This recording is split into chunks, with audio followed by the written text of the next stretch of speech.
غیر ذمہ دارانہ رویہ کہ ان سے جب ہماری 14 گھنٹے کی طویل نشست ہوئی تو ہم نے یہ دیکھا کہ ان کو ہمارے چارٹر آف ڈیمانڈ پہ بریفنگ دی ہی نہیں گئی تھی.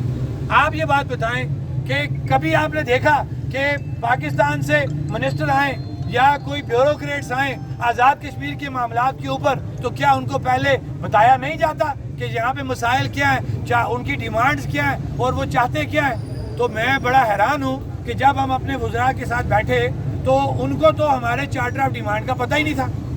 اب یہ قصور کس کا ہے؟ ہماری اس حکومت کا. کیونکہ میں پہلے دن سے ہی بات کہہ رہا ہوں کہ وزیراعظم انوار الحق اپنے اقتدار کو طول دینے کے لیے اور ہماری سیاسی جماعتیں جنہوں نے سائبر کا سہارا لیا, جنہوں نے آل پارٹیز کا سہارا لیا, وہ یہ چاہتے ہیں کہ کس طریقے سے ایکشن کمیٹی کو ختم کیا جائے.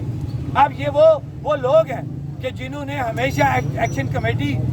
کے معاملات میں اور پاکستانی عوام اور حکمرانوں کے راستے میں روڑے اٹکانے کی کوشش کی, لیکن اللہ نے کبھی ان کو جو ہے اس میں کامیابی جو ہے وہ نہیں دی, اور آگے بھی ان کے ساتھ یہی ہوگا کیونکہ ان کے مقدروں میں خالی کرسیوں سے خطاب کرنا لکھ دیا گیا ہے اور وہ ہمیشہ خالی کرسیوں سے ہی خطاب کریں گے انشاءاللہ. اب جہاں میں آزاد حکومت کی بات کروں گا تو میں جو بات کروں گا ایویڈنس سے بات کروں گا کہ ہم نے